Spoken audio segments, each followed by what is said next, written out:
সম্মানিত মসজিদের মুসল্লিয়ান কিরাম, যাবতীয় তারিফ ও প্রশংসা নিবেদন করছি আল্লাহ রাব্বুল আলামিনের জন্য, যিনি আজকে সুস্থতার জীবন দিয়ে জুমার সালাত আদায়ের জন্য আজকের এই খুতবার অধিবেশনে হাজির হওয়ার তৌফিক দান করেছেন। আমরা বলি আলহামদুলিল্লাহ। দরুদ ও সালাম পেশ করছি মানবতার মহান শিক্ষক রাহমাতুল্লিল আলামিন জনাবে মুহাম্মদুর রাসূলুল্লাহ সাল্লাল্লাহু আলাইহি ওয়াসাল্লামের উপর। ফাইন্নী উসিকুম ওয়া নাফসি আওয়ালাম বিতাকওয়াল্লাহ।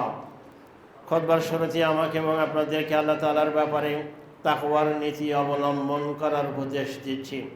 অথবা আমরা জেনে নিই আজকের খুতবার আলোচনার বিষয় হজ এবং হজের লক্ষ্য ও উদ্দেশ্য। গুরুত্বপূর্ণ বিষয় নিয়ে তথ্য এবং তথ্যবহুল সংক্ষিপ্ত বিবরণ পেশ করব ইনশাআল্লাহ। ওমা তৌফিকি ইল্লা বিল্লাহ, আলাইহি তাওয়াক্কালতু ওয়া ইলাইহি উনীব। হজ বিশ্ব মুসলিমের মহাসম্মেলন। হজের মাস মোট 3টি, যদিও হজ হয়ে থাকে জিলহজ মাসে। আল্লাহ রাব্বুল আলামিন সূরা বাকারায় বলছেন, আল হাজ্জু আশহুরুম মা'লুমাত। হজের মাসগুলো পরিচিত, চেনা জানা, সুবিদিত। অর্থাৎ হজের মাস হচ্ছে শাওয়াল, জিলকাদ এবং জিলহজ। হজের মাস যখন আসবে, আল্লাহ রাব্বুল আলামিন বলছেন, ফামান ফারাদা ফীহিন্নাল হাজ্জা। তোমাদের মধ্যে যারা এই সময় হজের সিদ্ধান্ত গ্রহণ করবে, ফালা রফাথা, সে কোনো অশ্লীল কাজ করবে না। ওয়ালা ফুসুকা, কোনো পাপাচারে লিপ্ত হবে না। ওয়ালা জিদালা ফিল হজ, এবং হজে গিয়ে ঝগড়া করবে না, মারামারি করবে না। হজ একটা প্রশিক্ষণ বিষয়। আল্লাহ রাব্বুল আলামিন মুমিন বান্দাদেরকে পিউরিফাই করে নিষ্কলুষ বানাতে চায়, নিষ্পাপ বানাতে চায়। আমরা বলি আলহামদুলিল্লাহ। হজ, একজন হজ যাত্রী যখন হজে রওনা দেন, তার সকল কিছু ত্যাগ করে, জন্মভূমি ত্যাগ করে চলে যান সুদূর মক্কাতুল মুকাররমা এবং মদিনাতুল মুনাওয়ারায়। সকল ইবাদত নিজের বাড়ি থেকেই করা যায়। আপনি সালাত বলেন, যাকাত বলেন, সিয়াম বা রোজা বলেন, একমাত্র হজ যেটা আদায় করতে হলে আপনাকে জন্মভূমি, আপনার বাড়ি ছেড়ে যেতে হবে। দীর্ঘ সফরে হয় 30 দিন, হয় 45 দিন, 50 দিনও লাগতে পারে। এই দীর্ঘ সফর খুব কষ্টকর সফর। সেখানে গিয়ে একটা নতুন পরিবেশ। তাই হজে গিয়ে যেন মানুষ ঝগড়া না করে, পাপ না করে। হজে গেলে আপনি ঝগড়া করতে বাধ্য। পরিবেশটাই এমন, লক্ষ লক্ষ মানুষের ভিড়ে। সেখানে হজ মানুষকে সবরের তারবিয়াত দেয়, প্রশিক্ষণ দেয়। আপনাকে জীবনে সবর করতে হবে।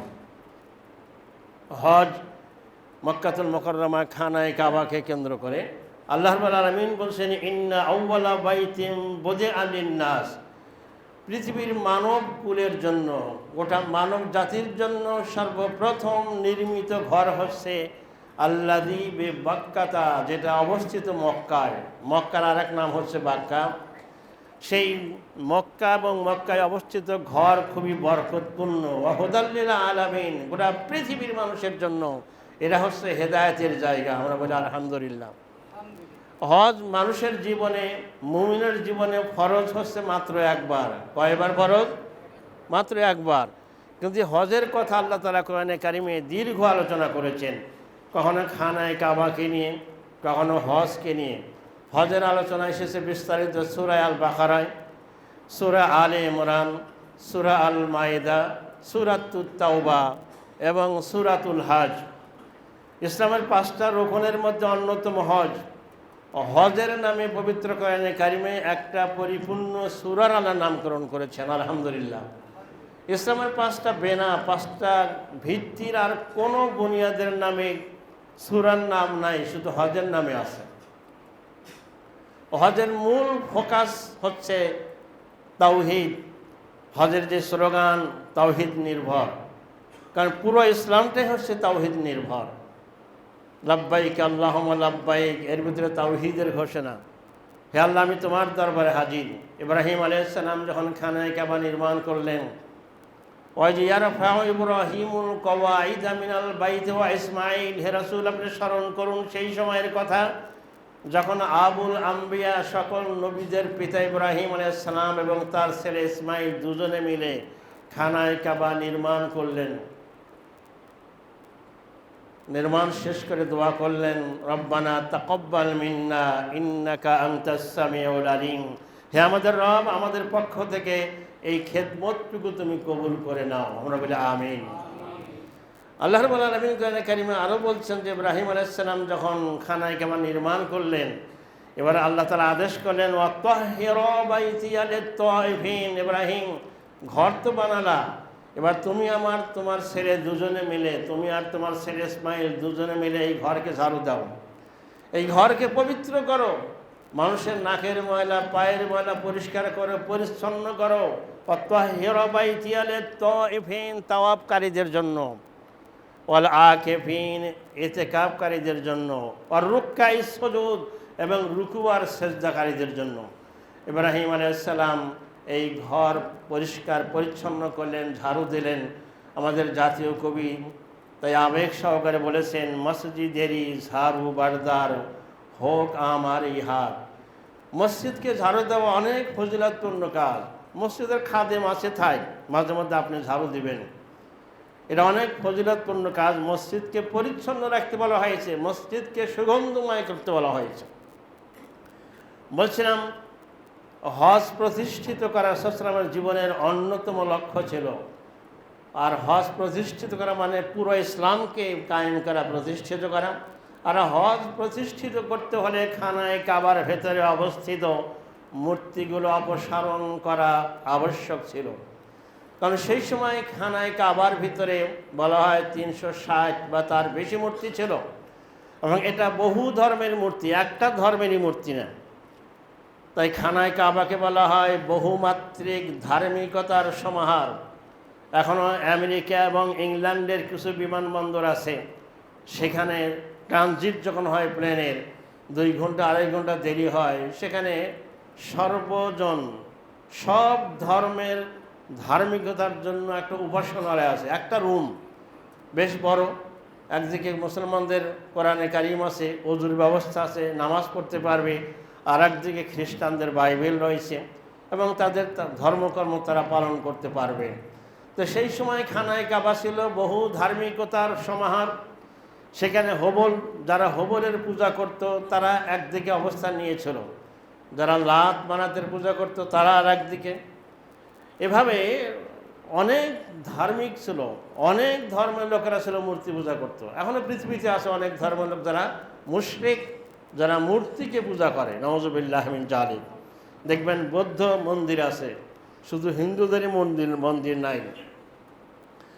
এখন রাসূল সাল্লাল্লাহু আলাইহি ওয়াসাল্লাম যখন নবুয়ত প্রাপ্ত হলেন, তিনি খানায় কাবায় ইসলামের জন্য একটু জায়গা চেয়েছিলেন, তাকে দেওয়া হয়নি, তাকে স্পেস দেওয়া হয়নি। সকল বাতিল ধর্ম যারা তারা ধর্ম মনে করত, সেগুলোকে তারা পালন করার জায়গা রেখেছিল, কিন্তু ইসলামের জন্য জায়গা দেওয়া হয়নি।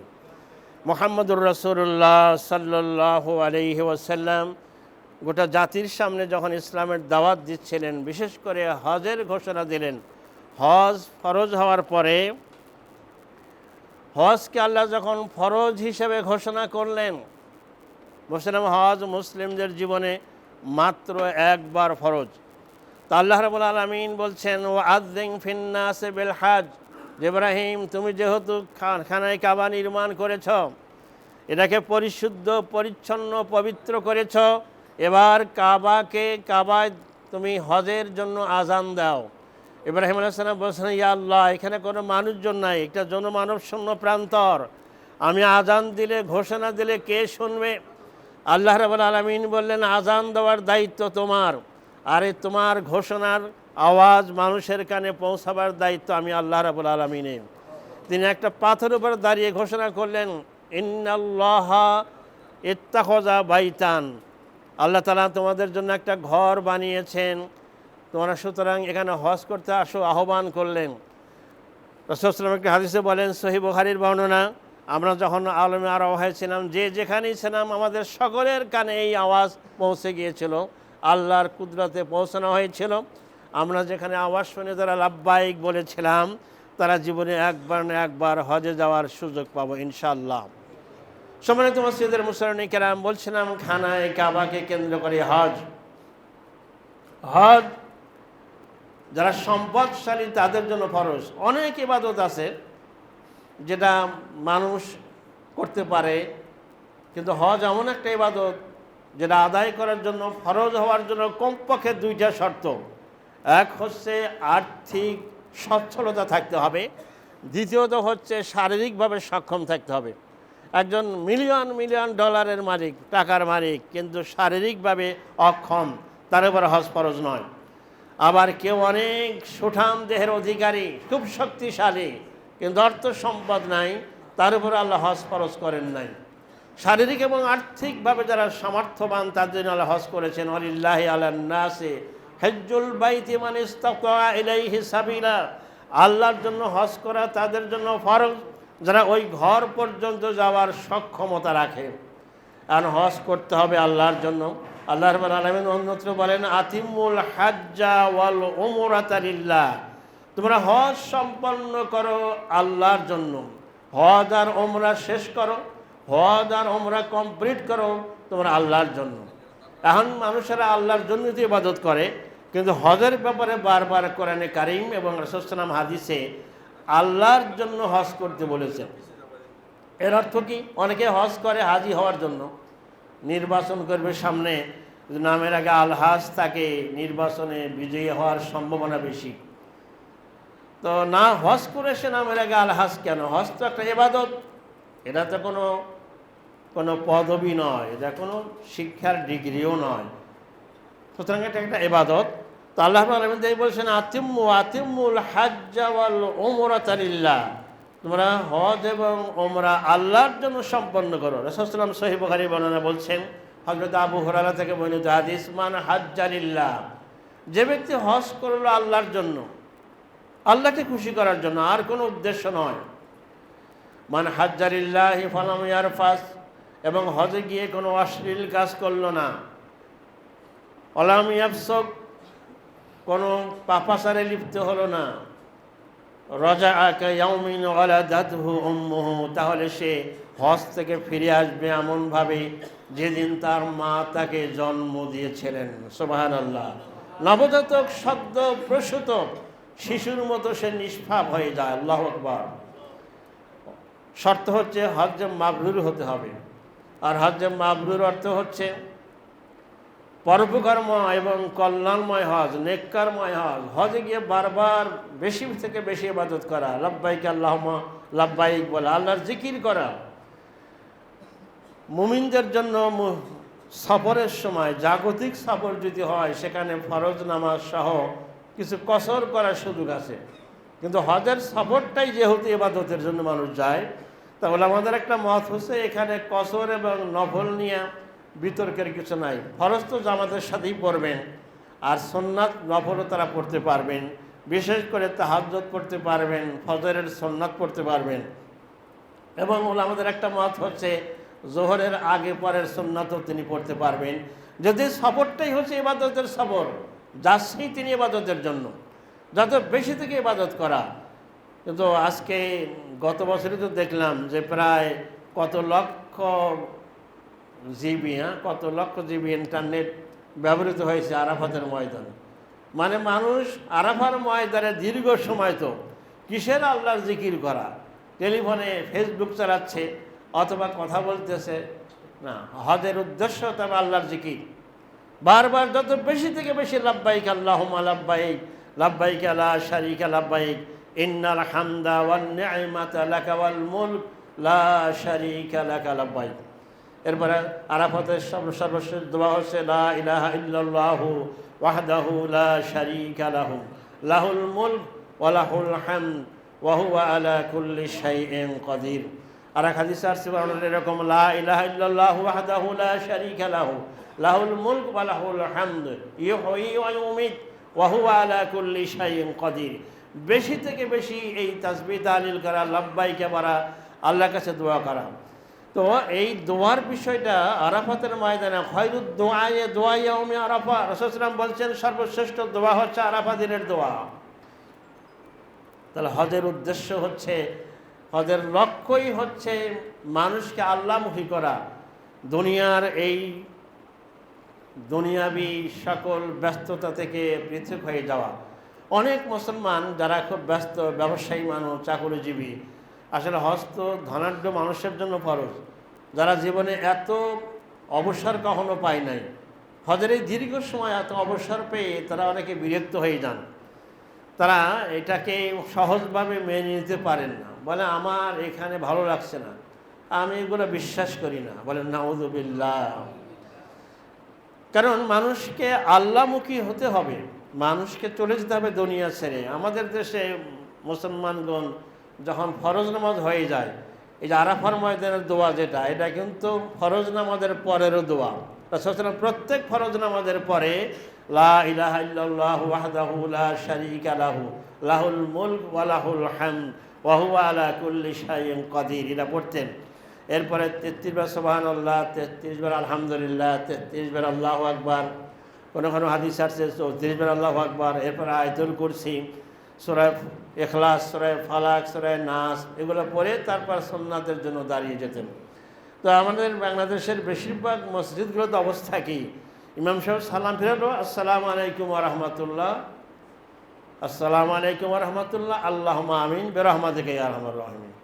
এখন ইমাম সাহেব এগুলো পড়েন না, মুসল্লিও পড়েন না। যেই মসজিদের ইমাম সাহেব এই তাসবিহ তাহলিলগুলো পড়েন, মোনাজাত করার পরে তো পড়তে পারেন, ওই মসজিদের বেশিরভাগ মুসল্লিও পড়েন, কারণ ইমাম সাহেবকে ফলো করেন।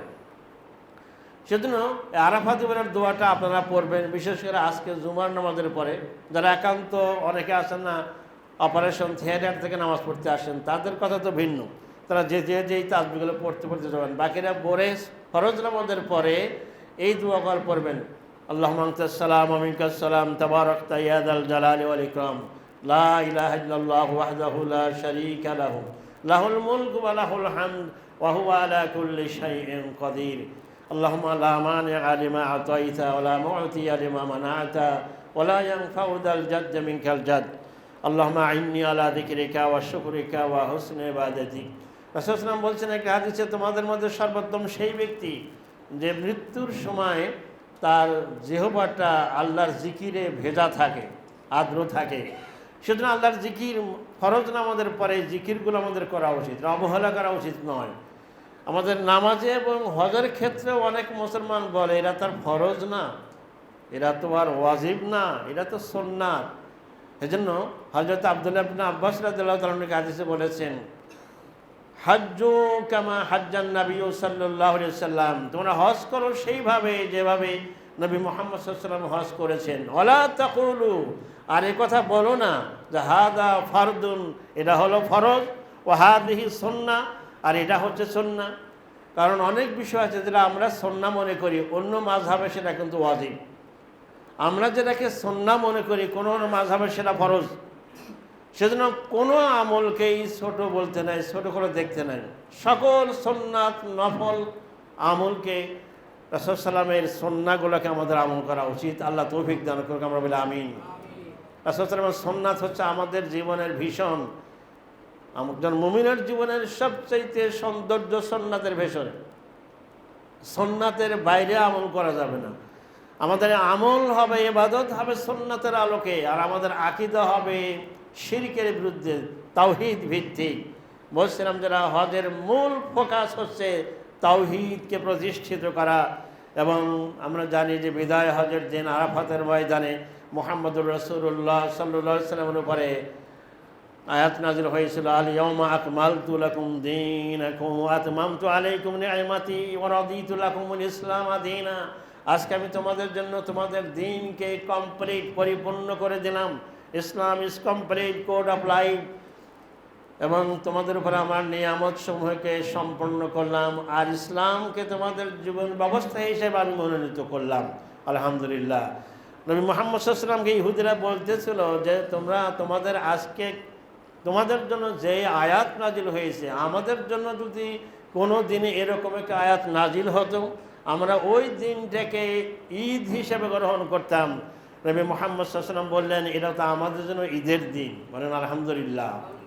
সম্মানিত মসজিদের মুসল্লিরা কিরাম, যারা হজে নিয়ত করেছেন, যারা হজে গিয়েছেন, আলহামদুলিল্লাহ যারা হজে যাবেন তারা হজে যাওয়ার আগে একটু প্রশিক্ষণ নিয়ে ওলামাদের সাথে বসে তারপর যাবেন। বাংলাদেশে বেশিরভাগ হজ যাত্রীর হজের সমস্যা হয়ে যায়, কারণ হজ তো একটা কঠিন ইবাদত, আর এটা বৃদ্ধকালের ইবাদত নয়, এটা গায়ে শক্তি থাকতে যাওয়া উচিত। অনেকে একবার দুইবার খানায় কাবায় সালাত আদায় করে পরের নামাজ আদায় ওই তার হোটেলে পড়তেছে, বলে যে এত কষ্ট করা যায় লক্ষ লক্ষ মানুষের ভিতরে, অথচ খানায় কাবা এটা আল্লাহ নিদর্শন। আলহামদুলিল্লাহ, খানায় কাবা এবং তার আশেপাশে পুরো এলাকাতে আল্লাহ নিদর্শন। শাইরিল্লাহ ইন্নাস সাফা ওয়াল মারওয়া মিন শাইরিল্লাহ, সাফা এবং মারওয়া এই দুটো পর্বত আল্লাহর নিদর্শন সমূহের অন্যতম। হযরত হাজার আলাইহিস সালাম যখন ইসমাইলকে রেখে গেলেন খানায় কাবার পাশে, উনি সাফার মারওয়ায় দৌড়াচ্ছেন। এখন যদি পাহাড় কেটে ফেলা হয়েছে, উনি 7 বার দৌড়ালেন। এটা আল্লাহর কাছে এত পছন্দীয় হলো, কিয়ামত পর্যন্ত মুসলমানদের জন্য, হজ যাত্রী এবং ওমরাকারীদের জন্য এখানে দৌড়ানোকে আল্লাহ তাআলা অব্লিগেটেড করে দিলেন, ওয়াজিব এবং ফরজ করে দিলেন। বলুন সুবহানাল্লাহ। ইব্রাহিম আলাইহিস সালাম তার পুরো পরিবারটা হচ্ছে বরকতময় পরিবার। যেন ইহুদি খ্রিস্টানরাও বলে ইব্রাহিম আলাইহিস সালাম উনি ইহুদি ছিলেন, খ্রিস্টানরা বলেন তিনি খ্রিস্টান ছিলেন। আল্লাহ তাআলা বলছেন মা কানা ইব্রাহিম ইয়াহুদিয়্যা ওয়ালা নাসরানিয়্যা, ইব্রাহিম আলাইহিস সালাম ইহুদিও ছিলেন না, খ্রিস্টানও ছিলেন না, ওয়ালাকিন কানা হানিফাম মুসলিমান, তিনি ছিলেন একনিষ্ঠ মুসলিম। আলহামদুলিল্লাহ, আল্লাহ রাব্বুল আলামিন আমাদেরকে ইব্রাহিম আলাইহিস সালাম তার আদর্শে যেই হজ এবং খানায় কাবা রয়েছে, খানায় কাবা জিয়ারত করার, দর্শন করার তৌফিক দান করুক। আমরা বলি আমিন। যারা হজে যাওয়ার নিয়ত করেছেন সহি শুদ্ধভাবে হজ সম্পন্ন করে পরিবারের কাছে ফিরে আসার তৌফিক দান করুক, আমিন।